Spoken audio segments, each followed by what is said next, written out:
There's the here for Febivin, so it does look like he's going to want to carry Zyrene. Watching a few of the games last night, I was like, face up top, he may have shown himself there. Don't see the ping just yet. Solo is going to get a dive on him here, and it looks like he will be going down.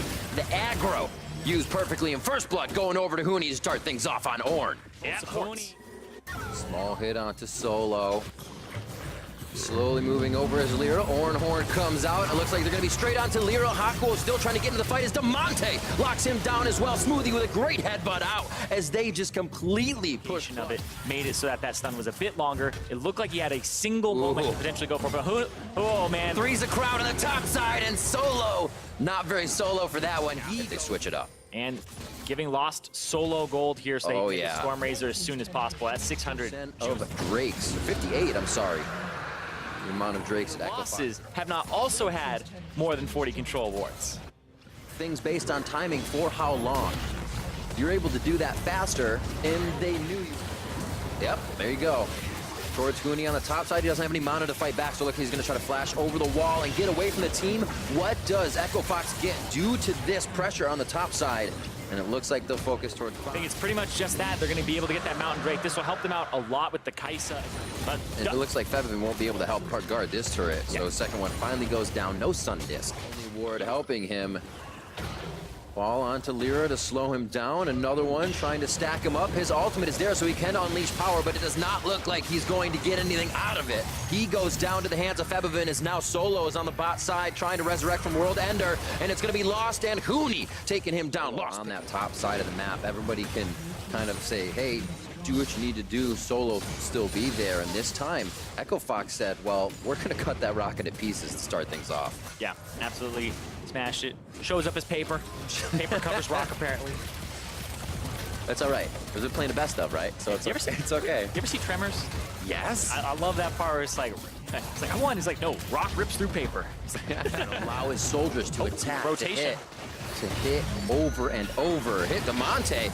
Oh, gotta watch out. Nice stop on Unleashed from Damonte as they devour up Apollo. He does not go down to the Ignite, and now it's an unstoppable Ragnarok. Dardoch coming in. Smoothie's gonna try to stop the fight. Gets one pulverized on as we see a flash from Apollo get himself to safety. Febivin with the Emperor's Defy back onto Smoothie and Dardoch. Now they're turning the fight. Valyria gets taken down by Lost. Can he be the factor that changes the fight for Echo Fox? Huni takes down Solo in a solo kill on the bot side, and Lost is going crazy as he picks up a triple kill. The Quadra onto Hakuo!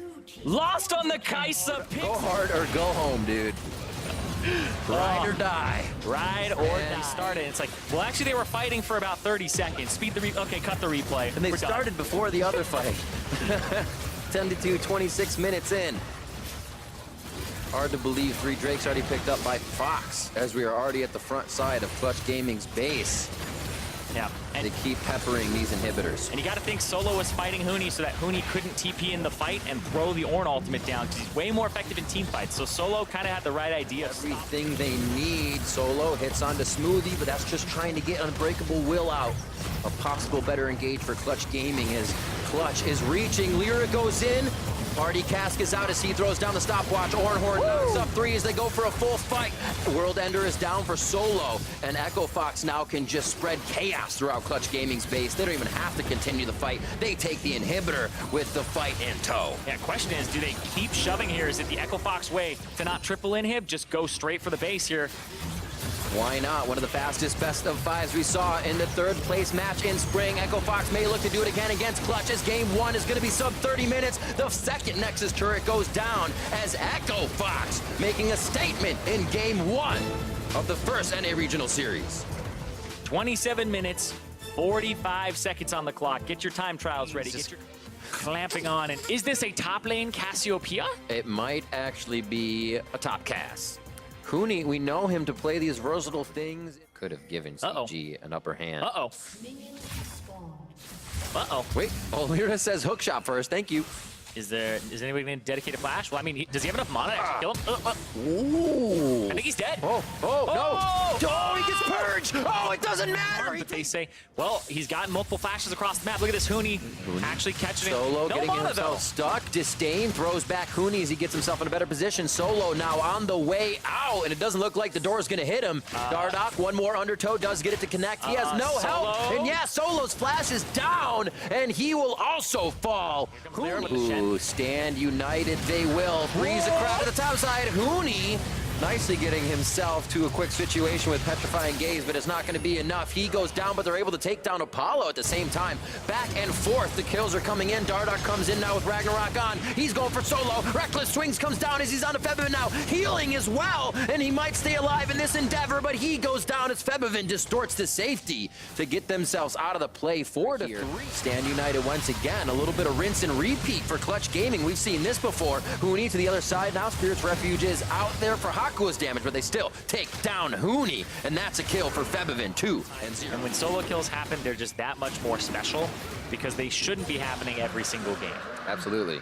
Yeah, it beat Dardoch is. This was huge for Echo Fox game 1 because Dardoch was all over. Because we saw Hakuo has left the lane multiple times, and that's going to be Lost and Smoothie being able to pick up that first turret bottom, and then immediate rotation there. Sees that Lyra is there, going to sweep. Oh, who takes it? Oh no, I think he thought he would dodge. Apollo gets knocked up, and Apollo's going to be going down. Featherstorm tries to rain on Fox's Parade. Shen ultimate into another dive.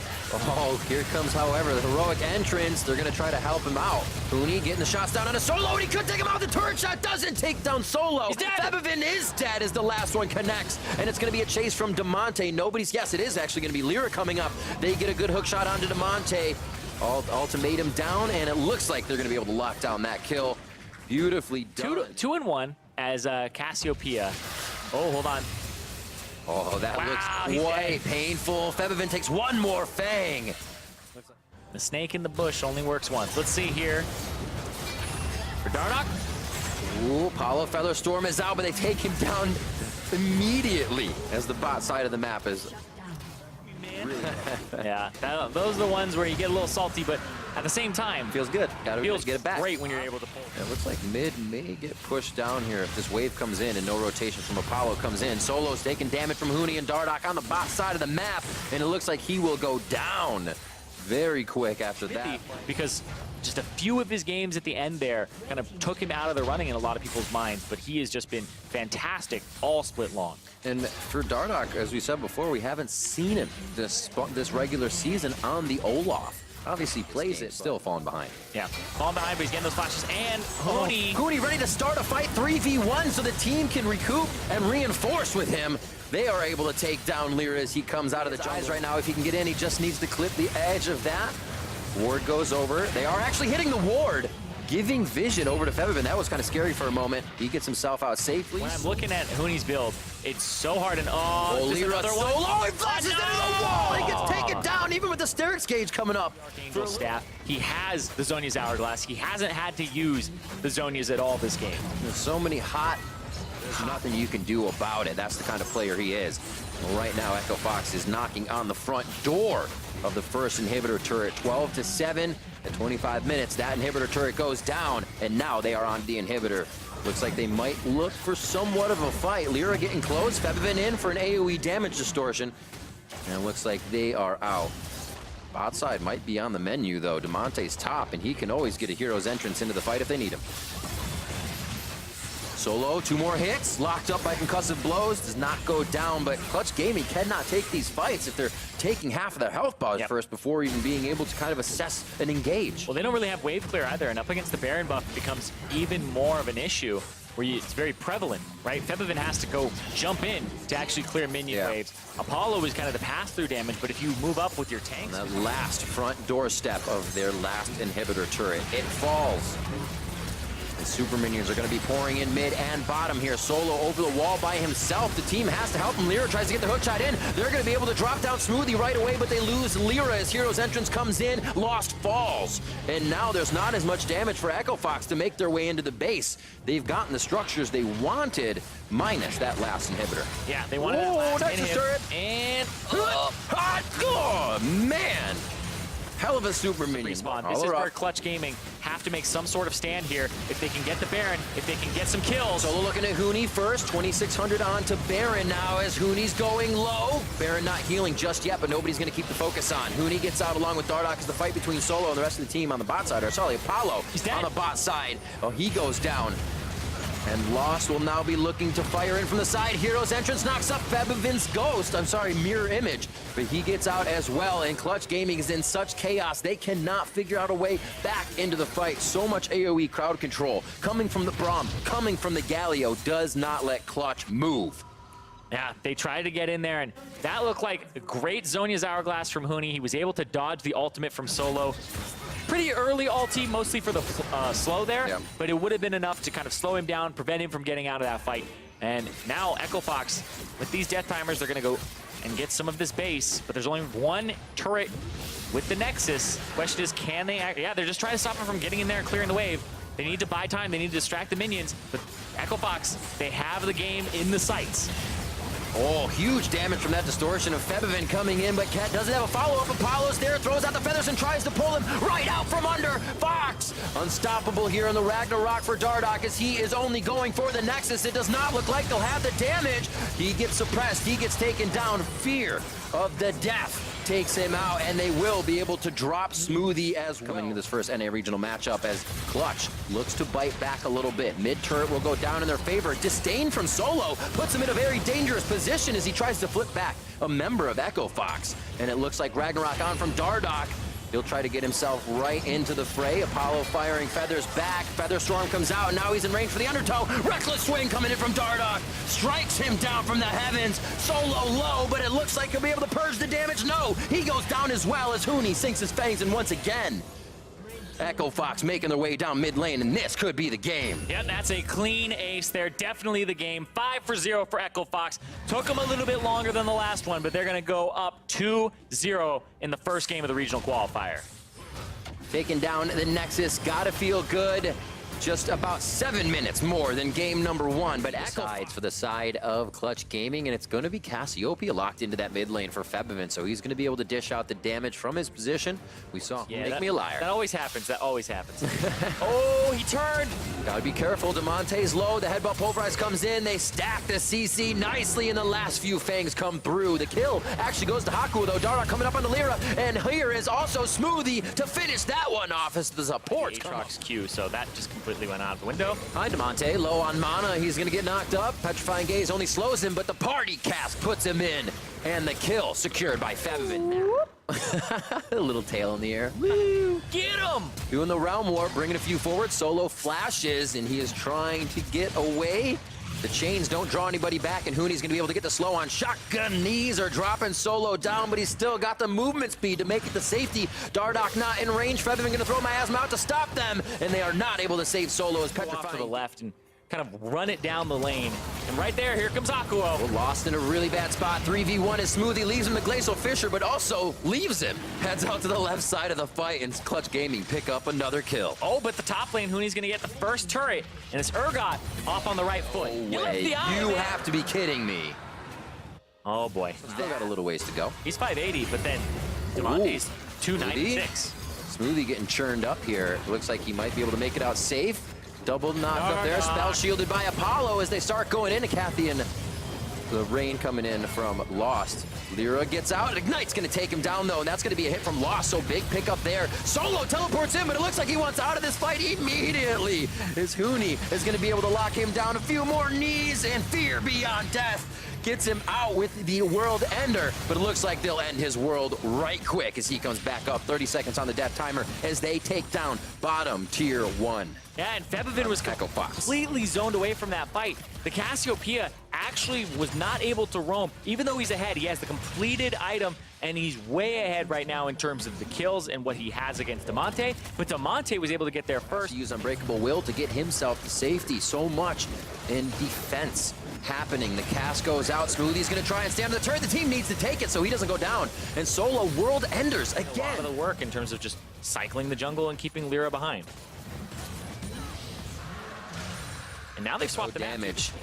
being reserved from Echo Fox as they take down second tier on top side, 4-0, and needs to get in there. They did Lyra? put the alteration orb in there. Lyra so steal this? Lyra just on the outside, cast them to get it denied, but Smoothie's gonna be able to pick it up in the end, so there was definitely a chance for that to happen. Here comes Huni around the outside, but he is stopped quickly by Solo. Huni may have gone a little too greedy as he gets knocked back and thrown around. Ping pong status. Lyra over the wall along with the rest of the team, and they are going to be able to drop Huni. Solo picks up a kill for himself as Dardoch is very low, a sliver of health as he makes it out of the fight, and DeMonte with that as well. Yeah. A lot of little things that play into the favor. You know, all these lot of scrutiny of, oh, did they just get lucky? How good are they actually? And DeMonte It takes 4 MVPs and 100%. He's in that pop off, try to like win the game, get on his shoulders, get in his backpack. And DeMonte here showed some consistency. Got camped, still able to win the lane afterwards and have that 30 CS advantage going into the late game. Dardoch used the ultimate to get Fepivin away, and they may not have what they need to take the inhibitor down. Inhibitor goes down, but Huni may follow as the rest of Echo Fox says, we need to get out safely. That's a realm warp. And DeMonte, being the nice guy, lets everybody take it, as he has already made it past the realm warp point. They're going to take Cloud Drake, and now it's kind of recuperation time for Clutch Gaming. How much vision and how far can they get it out on the map before Echo Fox themselves in these situations into greed? They know how to keep it steady. And they're forcing. Solo, a world ender as the inhibitor goes down, and he also will fall. Focus now changing to Apollo for a moment as Solo gets back to safety. Lyra drips one out for the cast, and everybody on the team that's gone down. And Huni will turn on the shotgun knees to take down the last bit of wave in front of the inhibitor as it also... Pushing top and in mid. And you can see Solo is flanking, but look at that, a catch! Dardoch right onto Hakuo, and his unbreakable will is down. He just used it to kind of flex into that fight. Solo gets caught as well. World Ender's already on. That's 4 ultimates used to start off these fights for Clutch Gaming, and Fepivin is now going to be left with his on the front line. It's a dash in for Dardoch. There's Huni onto Apollo, and Fepivin shutting down the DPS. Disdains Fepivin back, puts him right in the frying pan, and they're gonna make some snake shoes out of Clutch Gaming on that one. Lyra heads for the hills. He's out of the base, and Fox looks to make this a 3-0 as they bring in the rest of the minions. They say, we're taking care of business, 3-0. They move to a 9-1 record against Clutch in the year, showing a dominant performance against this team and shutting them down almost every single time.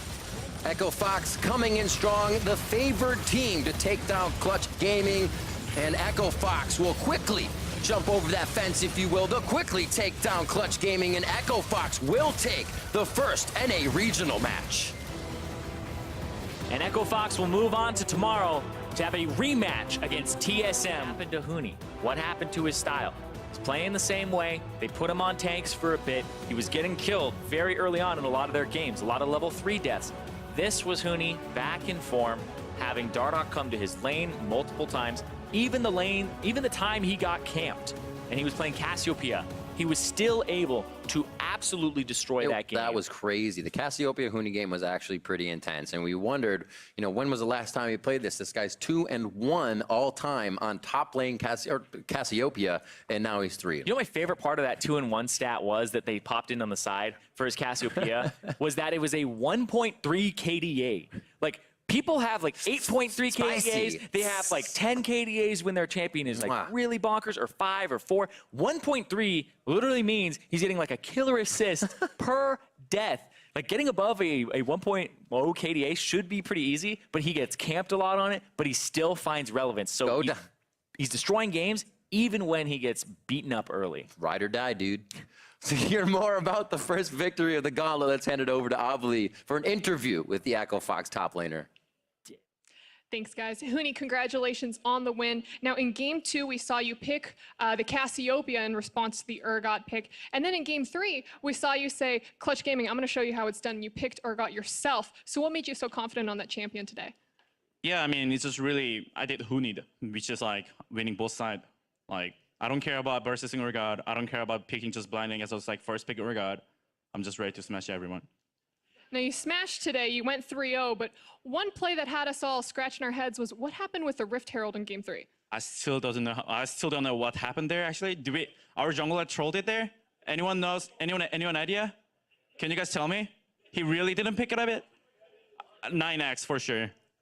No one picked it up. We were all scratching our heads. We thought you were going for it at one point, and then everyone just kind of based and left it alone. But I mean, today with the 3-0, you look like you're feeling a lot better, especially with your play. And with having the 3 weeks of practice behind you and feeling healthier, what was the difference in coming in today versus your best of 5?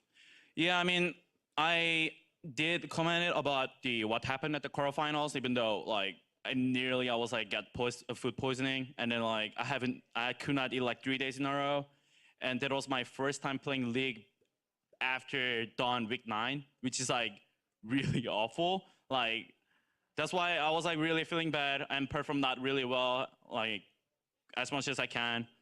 But for this time, looking towards I'm versus TSM for tomorrow, which is second round for Gauntlet. Even though I had a food poisoning before, it was like really close series, which is like 2-3. I mean, without food poisoning, what else can it be? Just gonna be smash TSM. So diving a little bit deeper in that, besides not having food poisoning, what makes you feel so confident that you're going to be able to take them down in this rematch tomorrow? Yeah, I mean, which is like we had a lot of practice going on, like 3 weeks. I know my teammates did really well for practice, like not wasting time. And for sure, they try really hard because we know absolutely that's like, it could be last about 2018 of the practice in North America, which is like, I don't want to stop my career here. And also my teammates is going to be feeling the same thing. So that's why we showed it. And that's why we 3-0 easily clutch gaming. Even though it's clutch gaming was not like really best team like or like strong team in NA, still we made 3-0. We got the confidence on it, and we're going to show again for tomorrow. Well, Huni, thank you and wishing you luck tomorrow. And for more on the game, let's hear from the State Farm Analyst Desk. Thank you very much, Avli. A much more confident Huni, feeling back to his usual self with the 3-0 victory for Echo Fox over Clutch Gaming. Again, as Huni himself even said, an expected result for many. But we had questions around how clean the Echo Fox team would look following that tough best of 5 that they lost to TSM prior. We wanted to see them do it in few games, and we wanted those games themselves to be relatively clean. Where do you guys feel they fell on that spectrum? You know, how satisfied are you with their performance in this series? I think they played a lot better than they did against TSM for sure. And a huge part of that just has to be Huni's in much better form because he was sick before. Obviously, nobody likes excuses, but stuff happens. So he looked a lot better today. They were doing their normal style of playing around him, allowing him to start most of the plays. So yeah, I thought Echo Fox did a lot better. Yeah, and I don't think that Solo is a chump. I think he's a pretty good top laner, and Huni did dominate that lane today, as he mentioned in the interview. Winning as Urgot, winning against Urgot is very valuable, especially when it's a new pick in the meta with a lot of unknowns. So that worked, and then the rest of Echo Fox, I think, performed decently well. Something that will demand attention from It's TSM. worth noting that Solo has Lyra as his jungler, and Huni has Dardoch. I think there's a slight jungle difference. Maybe. As the jungler on the desk. Maybe noticed a couple of those things. I thought Echo Fox looked pretty good. I don't think you're ever going to see a clean Echo Fox win, you know, where it's like 12-0. It's not their style. They're not going to perfect game you. But, like, I think this is as good of their style as you're hoping to see, especially after the TSM series. Like, Huni died playing aggressive, but usually his team was trading back advantageously on the other side of the map on things like that. So I thought, as a whole, they looked really good. Maybe not right here. Oof. This hurt. A lot. Oh, we were talking about this on the desk. It's just efficiency. Everyone thinks this was a mistake. It but wasn't. Dardoch wanted to keep his trinket slot open for vision. So Yep. Yeah. He needed to get to those Raptors earlier to start the Yeah, counter he wanted jungle. the 25 gold from the Rift Herald because no camps are up. Right. So he Doesn't the that's enemy what it also is. get 50 if they kill the Rift Herald? After No, you it's spawn back it? down to 25. I Back down to think when it 25. first came into the game, it was 50, but it's down Either to way, he didn't 25 want to give gold him on it. 25 gold. You're trying to Right. starve him out. You just Right, and even trade is a better trade for the losing team. So if I'm picking up 25 gold, I just leave it on the Yeah, ground and usually- don't give it back to the other team. Usually it's not even trade because you take a turn with it. But All right, you know, Mark, that's semantics, details. nice drag assault. But yeah, I thought they looked really good. And I think especially they were able to win this series without showing too much. I think everyone knew there was going to be Urgot priority. And so I don't think that they're like, we were forced and we had to show our early plan in this long gauntlet run that we're going to have to make. The Cassio, maybe you want to hide that, but at least now people are like second guessing themselves if they're going to have to pick into the Urgot. And if I know Huni is going to have some other stuff prepared as well if it gets banned or something. I think Urgot's definitely going to be a huge champion of interest for the rest of this gauntlet and maybe leading up to Worlds, because he's just, like we were saying earlier, seemingly came out of nowhere and now everybody's playing him. He seems very strong, getting first picked a lot of the time. So 32-minute game here in the third game of the series. Echo Fox again taking it. This means it's the end of the season for Clutch Gaming, so I do want to hit on this squad real quick before we say our farewells to them. You know, an interesting trajectory for a team because of their spring split finish, which of course is what enabled them to even be playing in the gauntlet to begin with, and a whole lot of struggles in the summer split. I think they were a team that, starting out, had a lot of synergy in spring, keeping 3/5 of the NV roster, and then adding pretty talented players, all things considered, with Febby and Solo to it. And I think it was just one of those things that as time went on, they did not find their